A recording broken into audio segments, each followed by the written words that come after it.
Great to have everybody this evening. I'm going to go around and do introductions in a little bit.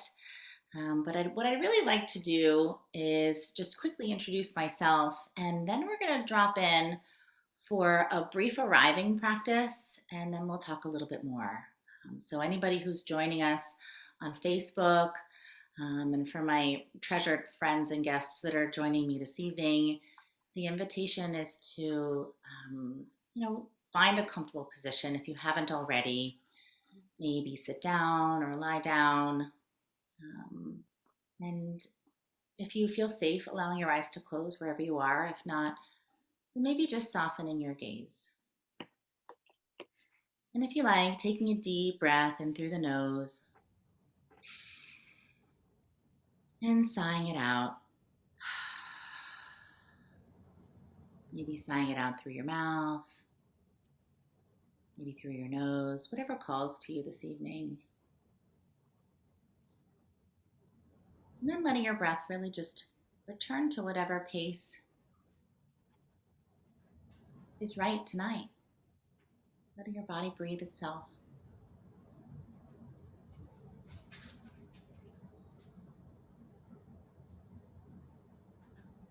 Letting your attention rest on the sensations of breath in your body.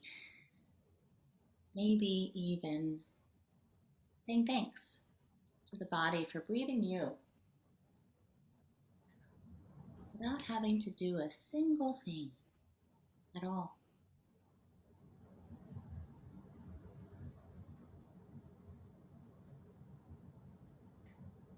Noticing the sensations of the body where it rests on the cushion or the chair. A felt sense of being in this space right now, this shared virtual space with each other, but your actual space too.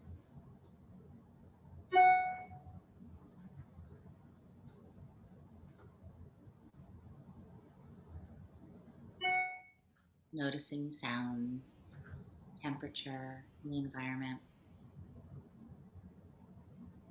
All part of what's here right now, Friday night,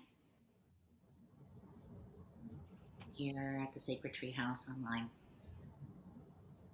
and wherever you are.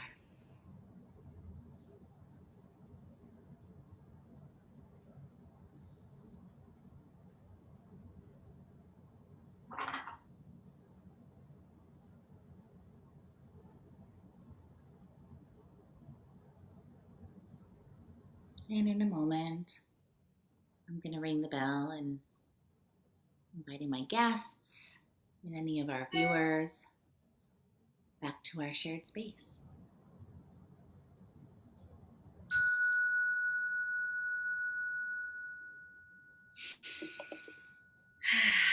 So, everybody, just a little moment to bring us all together.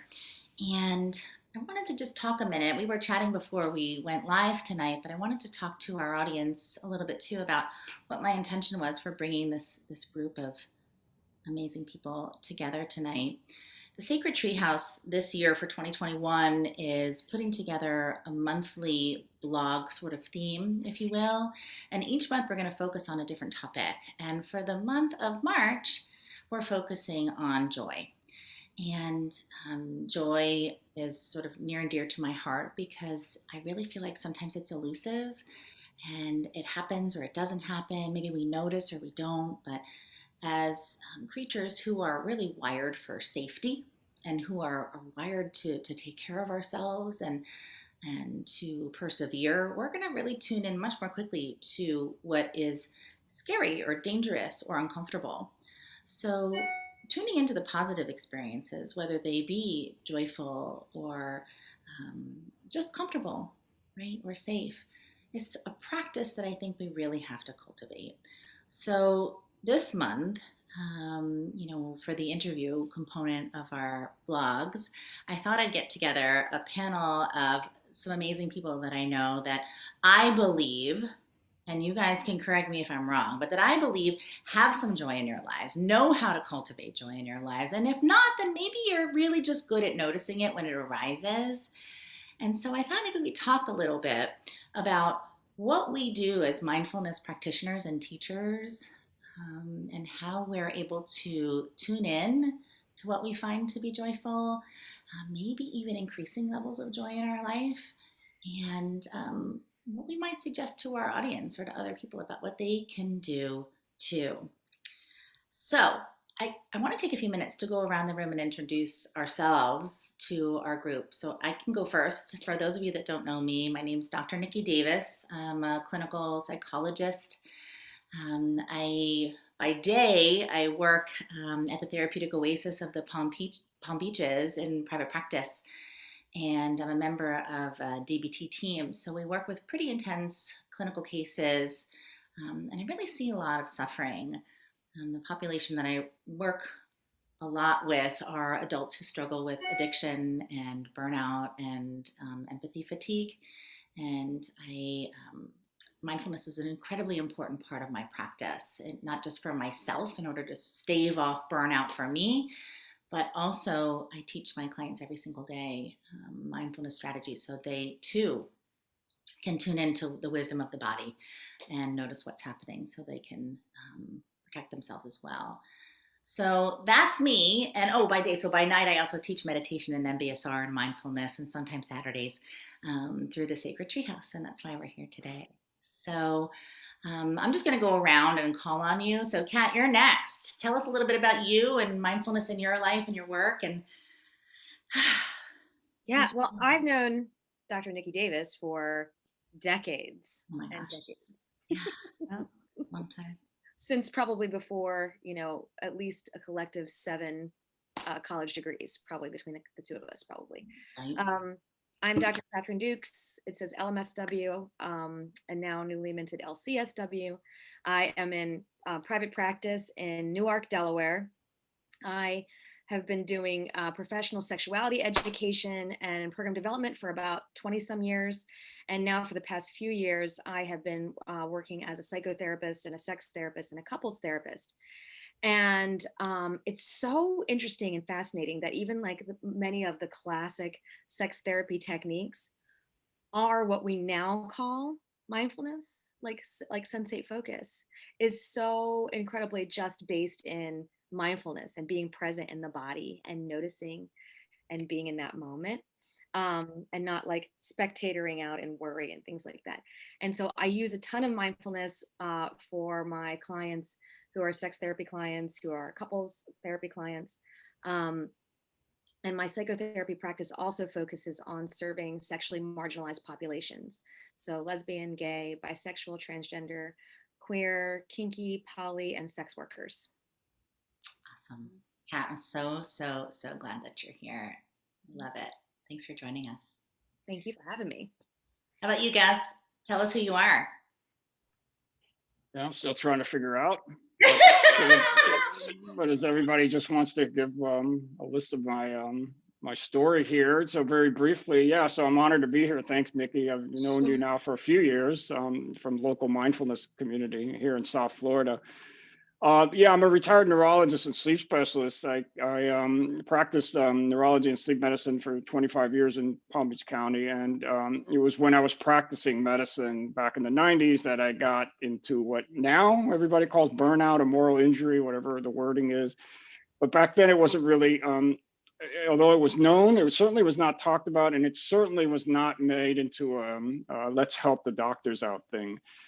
So in doing the wrong, I took up the wrong habits to cope with the burnout, the job stress, and all of that, which what led me to mindfulness. In 1998, a friend of mine bought the mindfulness-based stress reduction program to the hospital I work at here in Jupiter, and asked me to actually what he did was he said, Gus, I'm opening this MBSR class, and you should send your patients with insomnia and pain because it's good for that. And I actually said to him, no thanks. I'm not a woo-woo doctor. I'm a good doctor. I don't do those crazy things like mindfulness. I don't know what that is.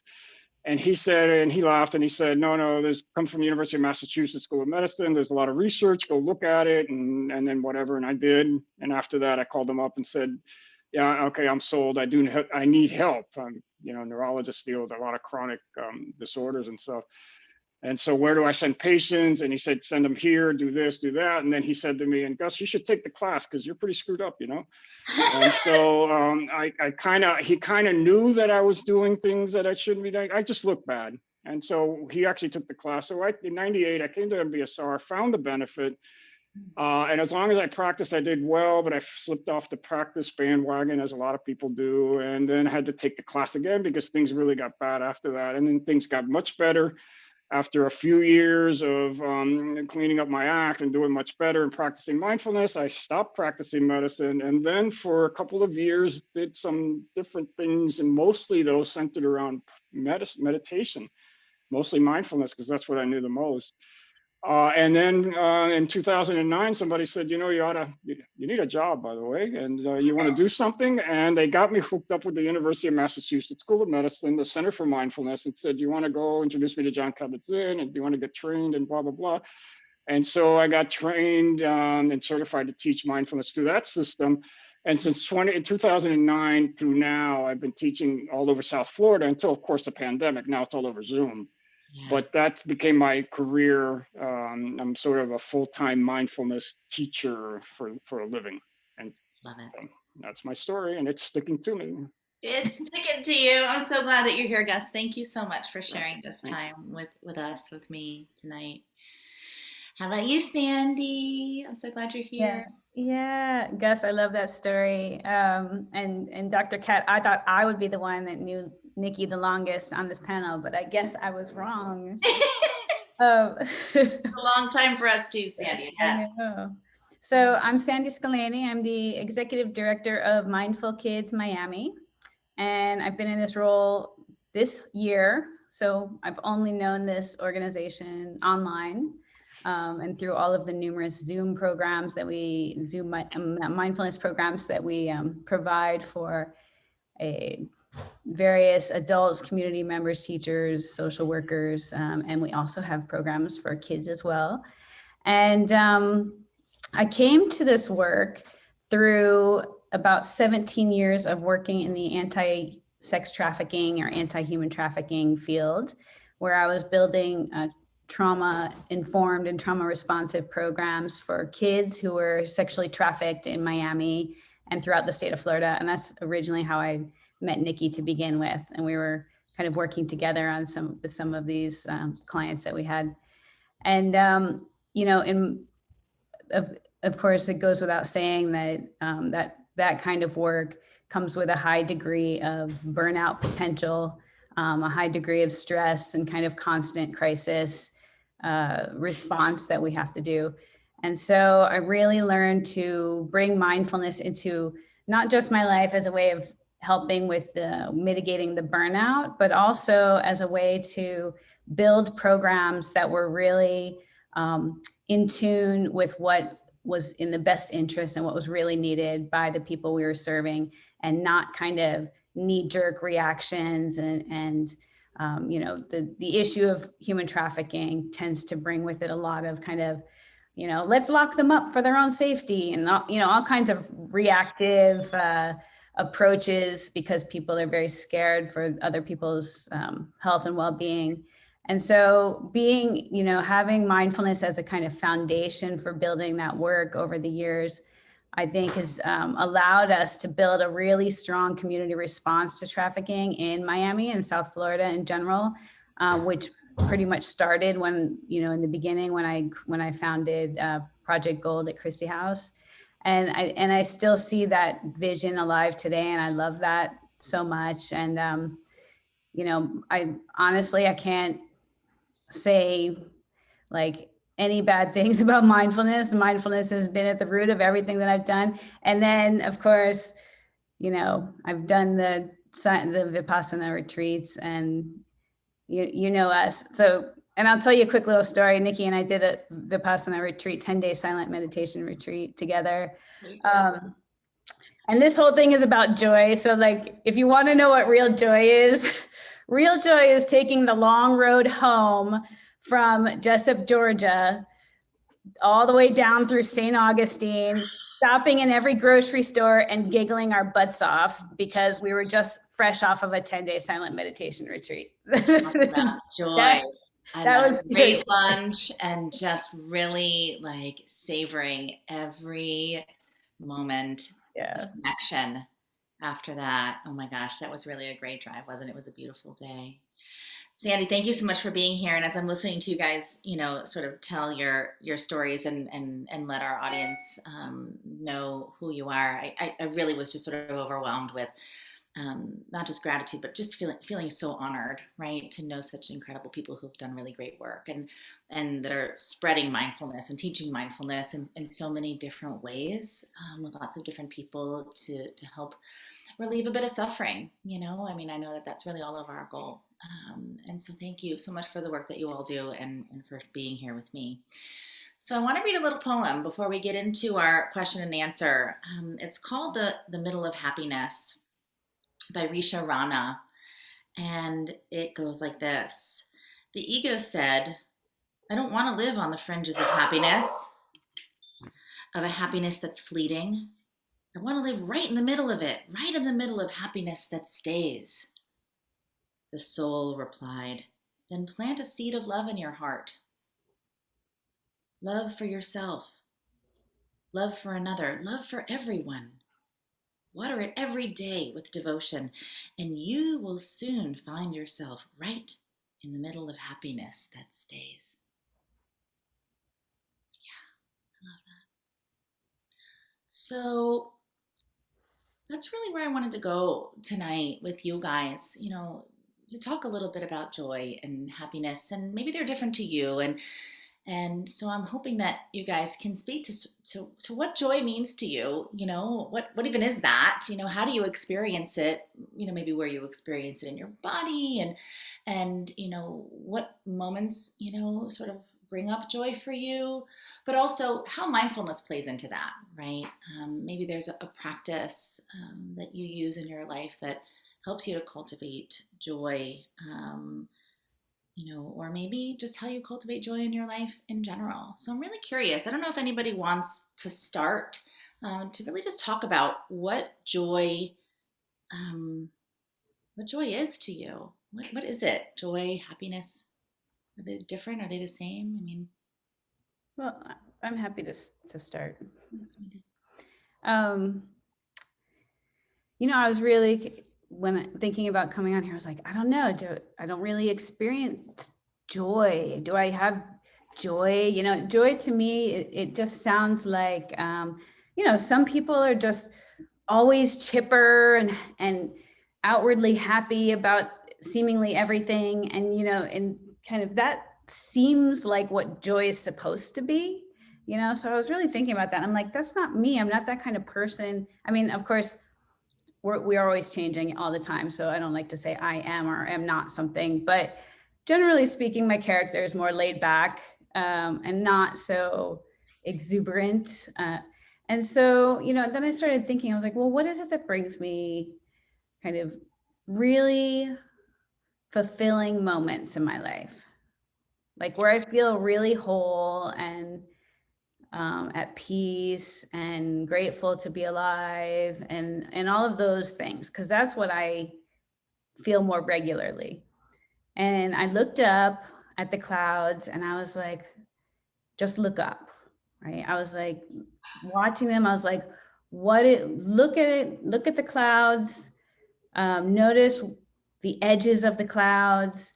How are they coming together? How are they coming apart? How fast are they moving across the sky? What would it feel like to be flying through the clouds? And just kind of noticing that we live in this world and these little, there's not little, right? We're the little ones in compared to clouds, but noticing and being fully present and aware with the existence that we have connected to nature around us and all of that. Like those are the moments when I feel really alive. And so for me, it's those little moments. Like I love being on the porch in the morning by myself, having my coffee, listening to the birds. It actually reminds me of the Vipassana mornings where we would listen to the birds and just kind of sit on the porch. But or like going for my walk in the morning, and just kind of being fully alive in that very kind of small moment, right? Mm. Small, but not small. Mm. I love that, Sandy. And, I hear a couple things, but really finding the extraordinary and the ordinary, right? We hear these sort of words, from time to time. And also, you talked a lot about nature, right? And I know too. I remember being in my yoga teacher training in Maine. I went for like an intensive, so I was there for a month a couple summers ago, and I'd never really done any hiking, right? And I had this like strange. I don't want to say fear, but just sort of trepidation about going into the woods, and I decided I'm going to go on my own, right, for like a little short trail. It was not far from where I was staying, and it led out to this little jetty, that overlooked the bay. And so I went on this walk through the woods, and really, at that point I had a pretty regular mindfulness practice, so really just opened up, really open awareness to all that was there. And when I got to the end, to the water, and just took in the sounds of the water crashing on the rocks, and the trees, they were just so grand, right? And this sense of awe and amazement and feeling so full, right? Like that's joy, right? And it's just it's really very it's simple. It's nature. It's being present and fresh air, and it just was amazing. So yeah, I get that. I get that. And it really isn't complicated, right? Being present with what's here. Um, Anyone else about what joy is to you and how you experience it? Yeah, I'll go. Hi everybody again. I was like listening to both of you talk about sort of like experiencing like the small moments. I'm like, yes, yes, yes, all that. And I want to also add like a different perspective in addition to that. I think there is like a balance of like being mindful and plugging into and connecting to a moment, like, oh my gosh, like those clouds, right, or that water, like, oh, like here I am, I'm going to plug in deeper, I'm going to try to experience that with all of my senses and like be in this present moment, right, and be in gratitude. And then there are also the things you do very intentionally in like a planned way, right? So I have a gaggle of children, like I have a few children, and even though children play very naturally, I have to remind myself that it's also my responsibility to create experiences for them that are like that help cultivate joy and connection, right? And so, like something I do for them very regularly is I make pancakes shaped like animals. I try to create, and I mean, they're complete crap, but they look like they are, right? I mean, It tastes good. I mean, like, like, and so like, I'll make like a bunny, in springtime, and I'll make like a Christmas, wreath, or, a Christmas mouse or whatever. And the things are like, and so I go online, I try to figure out how to make these really very basic things. And I tell my kids like, okay, what animal do you want today? And so I try to cultivate, the joy in that way. And then I try to create traditions for them. Like when it gets warm outside, we just have we just after dinner we just say ice cream outside, and we have ice cream on the porch outside. And it's like this little, it's easy, right? It doesn't take anything special, but like we have a tradition of like ice cream outside in the warm weather. And my uh two other things that I do for me that are just really intentional and like cultivating and stirring up that joy is um I play guitar and I sing in a rock band, but here's the clincher about that thing, and I really love this. I'm not great at it. I know like 7 chords, right? And for the past 20 years, I've known the same 7, maybe 8 chords. And my singing is like solidly okay. But what I do, like what I love, like we'll never she's make it. pretty good, guys. She's Well, pretty. like She's pretty. we'll never make it in the business. Like we know that. Like my bass player and I, we've been playing for 20 years together. We know we'll never make it, and we still forget lyrics, forget bridges, play the wrong chords and everything. We're like the opposite of perfectionists, but we do it because we love to play together, and we love to play out together, and we love to practice maybe twice a month and not really worry about whether things are perfect or not, and just enjoy the moment, having our friends come see us and playing, and we make a little bit of money, right? So it's just like I know that I'm not good enough to be paid well to perform. But I'll tell you this though, I am good enough to get out of the basement, and it creates so much joy for me to be able to play music with friends. That's really incredible. And the other thing that I do as a real intentional practice is I have a gratitude practice every day, and I do my 5 things that I'm really, really grateful for. And the most frequent appearance on my gratitude journal, Sandy, is my coffee, like my morning coffee, my first cup of coffee, and I hug it and I like sip it. It's very mindfulness, and like there's like joy in that first few sips of coffee for me. Yeah. Mhm. So it's that balance of like being in the moment when things appear, like, oh my gosh, there's clouds. You can't plan those clouds or that water and things like that. For me, and a balance of that with like, what am I choosing to cultivate for joy's sake? I love it.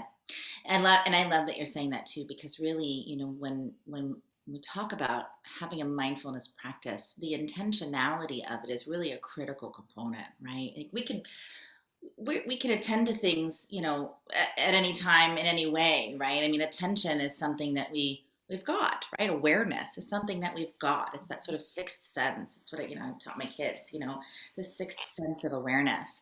But to intentionally direct our attention in a particular direction, is one of the sort of, um, gifts of mindfulness. What gives us the gifts of mindfulness is when we're directing our attention in a particular direction, with purpose, with curiosity, with openness, right? This is what we do, right? And I'm curious, Kat, like, what is joy? How do you know it's going to be joyful? Like, how do you know? Like, you're like the pancakes, by the way, she posts pictures of these pancakes. They don't look like bunnies. They really don't. Like, it's hilarious.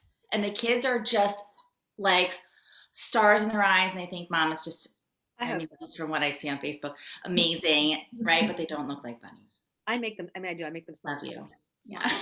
Yeah. You know what? Like, how do I know it's going to create joy? It doesn't always create joy. Like, I mean, sometimes I've got, like shamrock pancakes, and like people won't get off Minecraft. And then there's a fight, and I'm trying to get people to the table. And then a 6-year-old is crying because she hates her shamrock. And I'm like, Yeah. and I'm like, well, hopefully the other, 10 times in the past 6 months I did the pancakes, that's what they remember, like over time. Like there's this joyful like ritual that we have around like the pancakes. But sometimes it falls completely flat after, and everyone's in a mood, and then I'm like, fine, breakfast is over, like, or whatever, or I get in my moment too. Have some yogurt. We're done. So I do my Totally. best, I create, it's actually what I tell it's what I tell my clients for about erections and orgasm. You can't force it to happen. All you can do is create the best conditions possible. And enjoy it while it lasts, which is like joy. Exactly. And enjoy it while it lasts. Yeah. Exactly. So rituals, that is interesting. I love it. So last but not least, Gus, listen, I'm curious. I mean, how do you define joy? What's joy? So you want me to follow the orgasm and erection thing? Let's see. Because I had a whole other thing going until that came up. Pardon the pun. Yeah. But, yeah, let me see if I can get on track. So, let me settle here. Let me take a breath. Yeah, so pretty much everything you're all saying. I live on the beach, and going out to the beach, and sometimes we take it for granted, but watching the moonrise and the sunrises and all of that sense of gratitude and joy that it just seems to arise. But plugging in though the joy that was when my kids were being born. Those were joyful moments, even as my wife was cussing me out because I told her not to have an epidural. But it didn't last too long. But yeah, that was going on. But watching the whole thing, and yeah, my kids are grown up, so lots of moments with them as well as the nature and all of that. But I do want to just sort of maybe go in a little slightly directions, because you said something about cultivating joy, and it hit me that you all were talking about the little moment and how the little moments, we remember them, we recognize them, but we don't emphasize them as much as I think we should or could. And that taking that extra time to savor those moments and enrich them and embellish them so that they last longer, so that they get ingrained in not only in our bodies, but also in our neural pathways, if you will. And I say that not to get too much into the science of all of this, but since you wanted to know about mindfulness, so I get trained in a program called Mindfulness Oriented Recovery Enhancement. And this guy developed the program off of MBSR and MBCT, but added the components of positive psychology of savoring.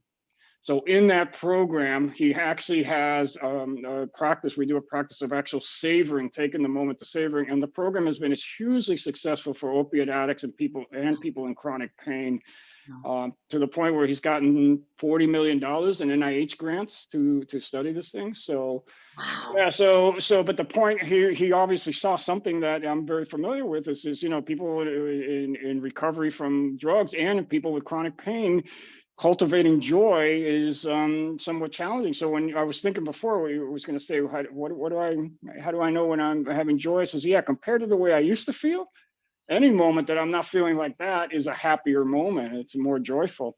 But in the end, I do sort of not so much struggle. It just seems to naturally arise by acting and behaving in a certain way. And by that present moment awareness, there's no question that paying attention in the present moment, as we do in mindfulness, tends to allow for these moments of joys to come. In other words, out by the beach, watching the sunrise or playing with the kids, if I'm not paying attention, it just doesn't feel as joyful. If I am paying attention what's happened, that joy naturally arises. So um, I love what you said too, Gus, about behaving in a particular way. Because, a lot of people, when we talk about mindfulness, they think it's about sitting in meditation and you're not really moving and you're just sort of, you got your eyes closed and you got your legs crossed, and you're sort of tuning in, right? And that is a huge component of mindfulness. And there's this other piece of mindfulness, which is really action oriented too. Like, who are we and how do we want to live our lives? And what are our values and what's our intention in this interaction or in this moment, and how can I turn my attention knowing all of those things that I'm learning about me by tuning in, to create positive experiences, to create relationships that work, and maybe not positive experiences all the time, but effective ones. And I love that. I love that sort of behaving, putting myself in a position to receive once, with mindfulness, being able to then, sort of encode it, if you will, like have it really like stick. What does Rick Hansen say? Like 20 seconds or something, like really is it right? Like really like on the thing for how, just not that long, but like solidly attending to something for like 20 or 30 seconds can help you to encode and remember later. And we do this in my practice. We do it with resourcing for EMDR, right? Like, we really help people to cultivate like a safe space or visualization. And dialectical behavior therapy, we encourage people to tune into their values. And also we give them a list of like a gajillion potential positive experiences that they can begin to sort of practice, almost like behavioral activation, putting the cart before the horse. Like put yourself, right, like in the situations. And then with that, we teach them mindfulness so that they can notice. And then it's amazing how mood shifts, how behaviors, like addictive types behaviors, start to fall away. It's really incredible. And I think that joy is an incredibly important part of that, because we want to feel good, and there's a lot of feeling bad and sad and scared happening, because that's how we're wired, right? So, yeah. I think it's really interesting, this idea of the savoring piece of it, because that's not how I've learned mindfulness. It's about non-attachment and not clinging to those pleasant experiences. And, so I think it sounds like, when you're in a space where you need a lot of healing, that might help you to rewire your neural pathways, form different habits and things like that. So I think that there might be like a usefulness in that kind of practice and repetition. But, I just remember this whole process of being in meditation and I'll probably keep going back to the silent meditation retreat, because it's one of the most transformative experiences that I've had. But there, there's this process of like, there's a goal, and you want to get to this kind of state where you're sitting and not feeling pain anymore, and like you're feeling your calapas and your little, dissolve into the universe, right? I mean, there's kind of this goal at first, and you realize the more you're trying for that goal, the more you're striving for it, the more unattainable it is. It's further away. And so, and then I remember that one time that I got to that point where my body just dissolved in meditation. I just felt like I was part of the universe. I wasn't sitting anymore. As soon as I noticed it, boom, it was gone. That's right. Because you're like, oh, I love this. I want to be here forever. And then, I want to savor this. But the lesson in that, like what the takeaway of that is that everything is impermanent, everything changes. And so the joy and the wholeness and the fulfillment comes from the certainty of that impermanence, like as paradoxical as that sounds, where you're totally okay with that. And once you're totally okay with that, then that kind of joy follows that. Yeah. And I think it turns up the volume on it too, Sandy, honestly, because when you know it will end, right? And I really I know that. I know that everything will begin and persist for some time, who knows for how long, and then fade away. Everything, breath, our lives, everything. And so when we turn our attention towards joyful things, and I hear what you're saying about clinging, and that's a great point. It's something that I think, that we could probably talk for so long about, but really just attending to it, noticing it while it lasts, right? Really just holding intentional attention there and observing and being curious about it while it lasts until it fades away. I think it really has a different feeling, at least for me. Like I said, it turns the volume up. It's much more technicolor when I know that it will go. That's really been one of the blessings of this practice for me, is that I feel like I'm really fully experiencing life in such a different way. I'm so deeply grateful. Any other thoughts? If Yeah. I can jump in here, yeah. So just to sort of along the line, so in the sense of the savoring, it's not technically mindfulness; it's added on to the mindfulness, and so he also added actually cognitive reframing. Cool. Because you're dealing with a population that if you just tell them to sit with their experience and they're in early recovery, if they relapse, they die. So this is a little bit more. And also, I say that because, as you know, we're also going to, you all just mentioned it, the trauma sensitive modifications that we're all saying. It can't just be saying people just sit for 10 days in a silent retreat and feel everything that you're going through with all the trauma bubbling up without having some kind of guardrails to keep you from going off the edges. And so I think these modifications are very useful in the day and age, and particularly during the last year that we've been in, and so much conscious, if not very suppressed trauma and loss and grief and everything that we've all been going through. So that's why I thought the same thing about I was on the same path with you as Sandy. This is cultivating joy. That's not part of mindfulness. That's a whole separate world that I'm not in. But they really do fit in. So Yeah, they do. I wonder if we have any questions from our audience. I don't know, because I'm really just on Zoom and I'm fully focused on you guys. It looks like there's nothing from anybody that's out there. But if at any point when somebody's watching this, maybe on the reuptake, it's going to be posted on our Facebook feed on Sacred Treehouse. And also, we're going to post a link in our blog that we send out every Sunday, maybe with a little, write up or a clip or some fun quotes after I review everything that we talked about. But, everybody can access it and maybe post some questions, and we can see if we can get some answers down the line. But any last little, kernels of wisdom or truth that you guys want to share about joy or anything, or before we wrap up for the night? Nikki, I didn't even mention yet, I taught a 3-hour mindfulness for sex educators workshop this morning for the second time, and I consulted with you for long amount of time before doing it when I was developing it the first time, and it went really, really well. And it sort of reminds me of this idea of cultivating joy. You know, we were talking today in the workshop about like, what's your self-care, and, you know, and how to use mindfulness. And I had a professor at Widener, Dr. Matthew Myrick. I always cite him. And we were talking about self-care. And so I'm sort of like dog walking self-care to joy, right? And he said, true self-care is building a life you don't have to escape from. And I was like, wait, what? You know, and so there's this idea.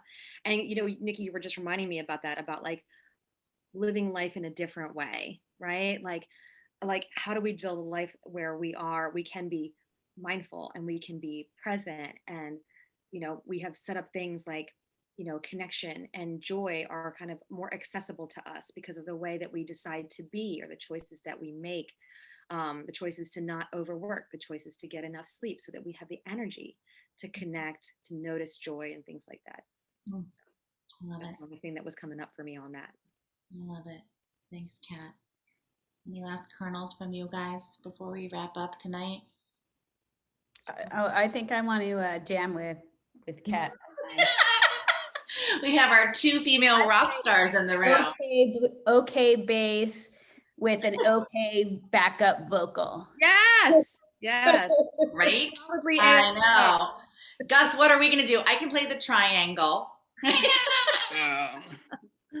Well, you know, I'm thinking, well, what gave me joy originally was I was in the disco scene. So, you know, sorry about I was actually a disco DJ. So, you know, we're in the music industry here somehow. Hey, Well, listen. did I try for my kids? No, I don't think I ever got close to cooking for them. So. We're gonna have to get a band together, guys. For real. Picture never happened. We need to see pictures, guys. That's awesome. I will share some. So everybody, listen, thank you so much for being here. Thank you to everybody who has been watching on Facebook and who's joined us. This was really a lot of fun. It has brought me a ton of joy tonight. And thank you for spending a little bit of your Friday evening with me. And it's really been great. So thanks, guys. So good to see you. Thank you. Thank you. Signing off. Be well. It was all joyful. Thank you. What happened there?